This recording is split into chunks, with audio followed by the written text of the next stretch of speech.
Assalamualaikum warahmatullahi wabarakatuh. Hai teman-teman semuanya. Perkenalkan, saya Miftahul Malfajiatin dari Universitas Trunojoyo akan menjelaskan mengenai jenis-jenis relasi makna. Perlu kita ketahui sebelumnya bahwa setiap ujaran yang kita ujarkan atau setiap kalimat yang kita tulis atau kita ujarkan juga itu mengandung makna-makna yang berarti. Nah, makna-makna tersebut dibagi menjadi beberapa jenis. Sebelum kita membahas lebih lanjut mengenai jenis-jenis relasi makna, saya akan memberikan gambaran secara umum mengenai relasi makna itu sendiri. Nah,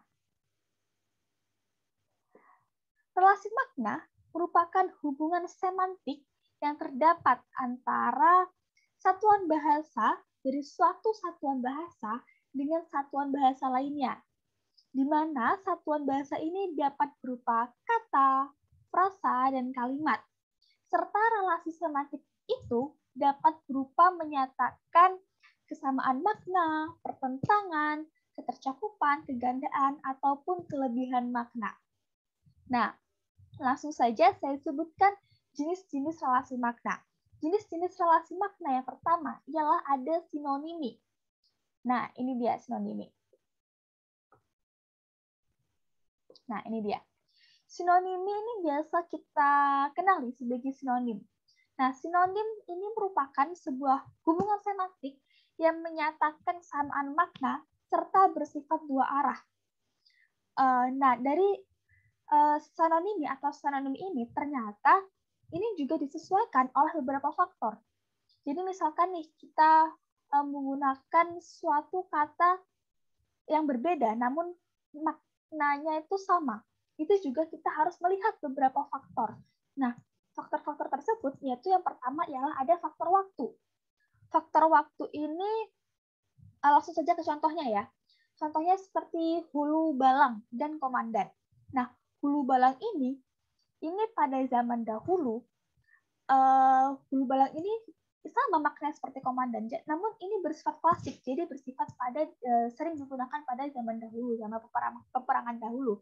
Namun pada saat ini kita sering menyebutkannya sebagai komandan atau sebagai pemimpin pasukan atau pemimpin sebuah tim militer seperti itu. Nah ini kalau komandan ini lebih cocok pada masa saat ini, sedangkan pada saat ini hulu balang sudah tidak dipakai lagi atau sudah jarang dipakai. Seperti itu. Kemudian ada faktor tempat dan wilayah. Jadi untuk menggunakan sinonim ini kita juga harus memperhatikan tempat serta wilayah pada saat itu. Gitu. Seperti kita langsung ke contoh yaitu saya dan beta. Beta ini kan kita ketahui bahwa orang-orang yang sering menyebutkan dirinya sendiri itu beta, itu cenderung orang-orang yang berada di wilayah Indonesia bagian timur. Sementara jika kita menggunakan kata beta di wilayah Jawa terutama ya, ini kurang tepat, kurang cocok itu. Sebenarnya maknanya sama, tapi namun ini kurang cocok.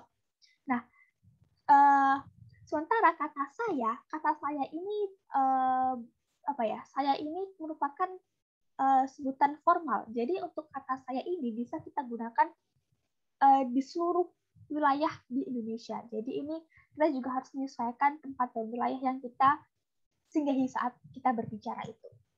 Kemudian ada faktor keformalan. Seperti contohnya uang dan duit. Ini untuk kata bakunya ini benda, selebar benda atau koin yang biasa kita gunakan sebagai alat tukar untuk suatu barang ataupun benda, itu merupakan uang. Itu untuk kata bakunya. Nah, sementara untuk tidak bakunya ini, kita cenderung menggunakan kata duit. Nah, seperti contoh sebuah kalimat seperti ini. Ini saya contohkan untuk non-formal ya. Duitmu tinggal berapa? Ini seseorang yang bertanya pada temannya. Kemudian jawab, duitku tinggal segini. Seperti itu. Nah, ini kata duit ini, ujaran duit ini biasa digunakan untuk kawan sebaya, atau teman-teman sebaya, atau sahabat-sahabat karib kita. Sementara uang ini biasa kita ujarkan pada keadaan formal. Jadi kata baku yang akan kita gunakan gitu. Kan nggak mungkin dong kalau misalkan kita dalam keadaan normal menyebutkan duit gitu. Itu apa ya? Itu terkesan kurang baik karena kita tidak menggunakan kata baku. Kemudian yang keempat ada faktor sosial. Nah, faktor sosial ini seperti contohnya saya dan aku. Hampir sama ya tentang saya dan Bella tadi, namun ini berbeda. Di mana kata saya ini, ujaran saya ini, seseorang menunjukkan dirinya sendiri, ini bisa digunakan oleh siapa saja dan kepada siapa saja. Sedangkan kata aku ini biasa digunakan oleh kawan sebaya ataupun teman-teman sekolah atau dan lainnya gitu. Aku, teman sebaya ataupun orang-orang yang kita anggap akrab atau kepada yang lebih muda ataupun yang lebih rendah kedudukan sosialnya seperti itu. Jadi dalam faktor sosial ini kita juga harus perhatikan nih, kira-kira lawan bicara kita ini lebih tua dari kita atau tidak. Kan tidak mungkin dong kita berbicara dengan dosen menyebutkan aku bukan saya. Itu nanti dosennya malah yang marah kayak gitu. Jadi kita juga harus memperhatikan konteks-konteksnya. Juga harus memperhatikan lawan bicara kita. Kemudian ada faktor bidang kegiatan. Ini ya. Nah, faktor bidang kegiatan ini saya langsung contohkan matahari dan surya. Nah, matahari ini biasa digunakan dalam kegiatan apa saja, sedangkan kata surya ini biasa kita temui pada ragam-ragam sastra. Ya, kayak seperti itu. Jadi kalau matahari kita menyebutnya sebuah bola besar yang bercahaya di luar kata surya kita yang sangat terang dan panas, itu merupakan matahari. Nah, sedangkan biasa di dalam sastra kita menyebutkan surya karena faktor keestetikan tersebut. Kemudian yang terakhir ialah faktor nuansa makna. Contohnya, melihat, melirik, menonton, di mana melihat, melirik, dan menonton ini memiliki suatu makna yang sama, namun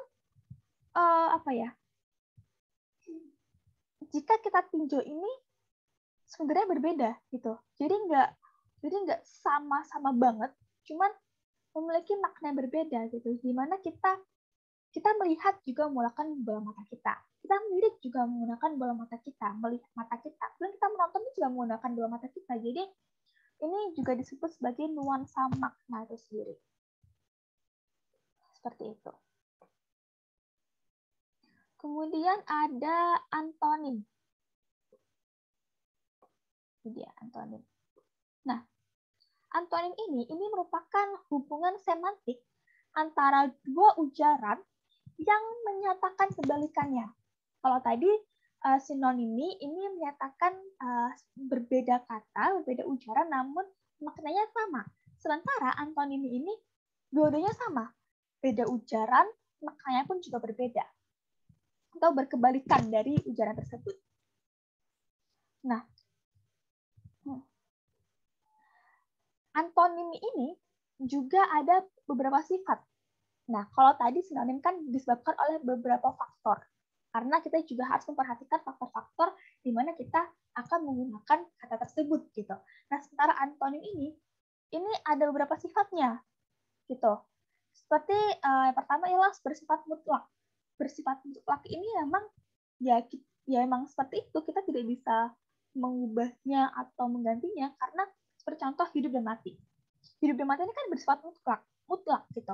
Kita nggak bisa tidak bisa menentukan antara hidup kita berapa lama, kemudian kematian seorang itu kapan. Kita tidak bisa memprediksinya atau tidak bisa mencegahnya karena itu bersifat mutlak gitu. Kemudian bersifat relatif. Seperti contohnya besar dan kecil. Nah, kenapa bersifat relatif? Karena sebuah ukuran besar dan kecil ini kita lihat dari kita mengatakan ini karena ini bersifat relatif setiap orangnya atau bersifat subjektif ya. Gitu. Jadi pandangan setiap orang mengenai ukuran besar dan kecil ini berbeda. Makanya disebut dimasukkan ke dalam sifat relatif. Seperti itu. Kemudian ada bersifat rasional. Contohnya membeli dan menjual. Kenapa bersifat rasional? Karena munculnya kata membeli itu memang juga harus disertai dengan lawanan yang lain. Artinya, ketika kita membeli, itu pasti ada yang menjualnya. Ya kan? Jadi nggak mungkin dong kita, misalkan nih, kita di dalam sebuah percakapan. Misalkan saya membeli sebuah teh poci. Es teh ini ya. Mohon maaf sudah habis ya. Misalkan saya beli es teh ini. Kemudian teman saya bertanya, kamu belinya di mana? Gitu. Itu, kemudian saya menjawab, itu di depan sekolah ada yang jual. Nah, ini bersifat rasional karena memang memiliki hubungan antara satu dengan lainnya ketika kita mengucapkan sebuah kalimat gitu. Kemudian yang keempat adalah bersifat hierarkial. Nah, bersifat hierarkial ini seperti contohnya siswa dan mahasiswa. Nah, di mana sifat hierarkial ini kedua satuan ujaran ini merupakan berantonim di mana terdapat garis jenjang yang berbeda seperti siswa dan mahasiswa. Tentu siswa dan mahasiswa itu berbeda. Karena apa? Karena siswa ini duduk di bangku sekolah. Ini sekolah seperti SD, SMP, SMA itu disebut siswa. Sementara mahasiswa ini namanya maha itu pasti merupakan tingkat yang paling tinggi, di mana tingkat pendidikan kita itu berbeda. Seperti itu. Kemudian bersifat majemuk yang terakhir. Bersifat majemuk ini di mana ujaran yang kita ujarkan ini memiliki pasangan antonim yang lebih dari satu ataupun lebih dari satu, bisa dua, bisa tiga, bisa empat, ini tuh lebih gitu. Seperti contohnya saya mengatakan berdiri.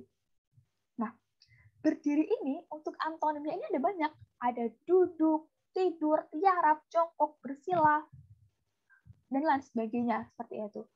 Jadi dinamakan majemuk karena ya tadi pasangan antonimnya ini lebih dari satu gitu.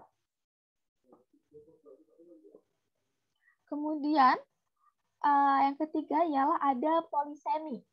Nah, polisemi ini merupakan kata atau suatu ujaran yang memiliki makna lebih dari satu. Nah, contohnya ini saya mengambil contoh kepala. Misalkan saya mengatakan kepala gitu. Nah, untuk lawan bicara saya, ini kepala ini memiliki dua makna. Kepala ini kan merupakan bagian tubuh ya. Ini kepala nih, ini kepala. Nah, namun di aspek yang lain, kepala ini juga memiliki arti atau makna yang berbeda atau bisa disebut ketua atau pimpinan gitu. Seperti kita kalau misalkan melihat contohnya seperti kepala sekolah. Nah, itu kan merupakan sebuah pimpinan dari sekolah tersebut. Jadi kepala ini memiliki makna yang berbeda gitu. Sebuah pimpinan gitu. Kalau selain bagian tubuh. Kemudian selanjutnya ada homonimi. Nah, homonimi ini adalah dua buah kata atau satuan ujaran yang bentuknya ini kebetulan. Jadi sebenarnya maknanya berbeda, semantiknya berbeda. Namun dalam pengucapannya, pengujarannya ini sama gitu, benar-benar sama. Contohnya nih, namun sebelum contoh, namun homonimi ini dibedakan menjadi dua, yaitu homofoni dan homografi. Kalau homofoni ini tulisannya beda, maknanya beda, ujarannya sama. Seperti contoh bank dan bank. Bank dengan akhiran K dan bank dengan akhiran G. Bank dengan akhiran K ini kita ketahui sebagai tempat menyimpan uang atau kita tempat orang-orang menitipkan uang lah istilahnya seperti itu. Sementara bank dengan akhiran G ini kita bisa ujarkan atau kita Bang ini tuh merupakan panggilan akrab atau bukan sebuah panggilan kepada orang laki-laki yang lebih tua daripada kita, begitu. Sementara homofoni ini, ya, homofoni ini, homografi ini, untuk homografi ini mengacu pada bentuk ujaran yang sama ejaannya, namun ucapan dan maknanya ini tidak sama. Seperti teras dan teras. Di mana teras ini kalau misalkan ada teras inti dan teras bagian selain di rumah. Di mana pada yang inti ini tuh merupakan dari sebuah inti, di mana inti kalau misalkan ini sebenarnya jarang digunakan. Saya juga baru mengetahuinya, tadi saya sebelumnya sudah mempelajari terlebih dahulu, di mana ini tuh merupakan inti dari sebuah ujaran, sebuah hal-hal yang kita pusatkan gitu. Sementara teras yang bisa kita ketahui ini merupakan bagian dari serambi rumah itu. Kemudian selanjutnya ada hiponimi. Nah, ini dia. Hiponimi ini merupakan kata khusus, di mana hiponim ini merupakan kata khusus dan hipernim ini kata umum. Nah, jadi dalam hiponim ini mencakup kata khusus dan kata umum. Kita ambil ke contohnya langsung ya. Seperti contohnya dari hipernim. Burung. Burung ini kan merupakan kata-kata umum, di mana kita pasti berpikirannya burung. Oh, berarti burung ini merupakan hewan yang memiliki sayap yang bisa terbang. Itu yang dinamakan burung. Sementara kalau hiponim ini kita langsung mengacu atau kita langsung menyebutkan merek atau langsung menyebutkan namanya langsung. Jadi nggak sekedar burung gitu. Seperti contohnya nih ada merpati, gereja, beo. Jadi kalau misalkan kita sebutkan saja merpati, itu sudah berarti jenis burung merpati kayak gitu. Sementara burung gereja, iya burung gereja ini biasanya kecil, biasanya bertengger di kabel-kabel gitu. Dan burung beo biasanya dipelihara oleh orang-orang yang bisa berbicara kayak gitu. Selanjutnya ada ambiguity dan ketaksaan. Nah, ambiguity atau ketaksaan ini atau ketaksaan ini merupakan gejala dapat terjadinya kegandaan makna akibat tafsiran gramatikal yang berbeda. Seperti contoh, saya mengujarkan buku sejarah baru. Nah, ini terdapat makna ganda nih dalam kalimat ujaran tersebut. Di mana yang pertama ini, buku tersebut memang baru saja terbit, atau baru saja dikeluarkan, atau baru saja dibeli, atau buku tersebut memuat sejarah dari zaman baru. Gitu. Karena ini dalam ujaran yang saya sebutkan tadi, ini tidak kurang spesifik. Jadi munculnya sebuah ambiguitas dalam hal tersebut. Jadi ada kegandaan makna dalam ujaran tersebut. Kemudian yang terakhir ada redundansi. Nah, redundansi ini di mana berlebih-lebihannya dalam penggunaan unsur segmental pada ujaran. Nah, seperti saya mengambil contoh bola itu ditendang oleh Dika. Padahal kalau misalkan saya mengujarkan juga bola itu ditendang Dika, itu juga sama saja. Di mana ada sebuah bola yang ditendang seorang anak bernama Dika. Gitu. Nah, jadi pada redundansi ini kata olah ini yang kita ketahui, olah ini ya, ini merupakan kelebihan unsur kayak gitu. Jadi istilahnya kalau kita menghilangkan kata olah ini juga maknanya nggak bakal berubah kayak gitu. Baik, cukup sekian presentasi dari saya kali ini. Kurang lebihnya mohon maaf. Bila ada suatu kesalahan mohon dimaafkan karena saya juga manusia biasa. Terakhir, kata-kata dari saya yaitu jangan berhenti untuk belajar, karena melalui belajar ini kita bisa meraih apa yang kita impikan. Terima kasih, kurang lebihnya mohon maaf. Wassalamualaikum warahmatullahi wabarakatuh. Sampai jumpa.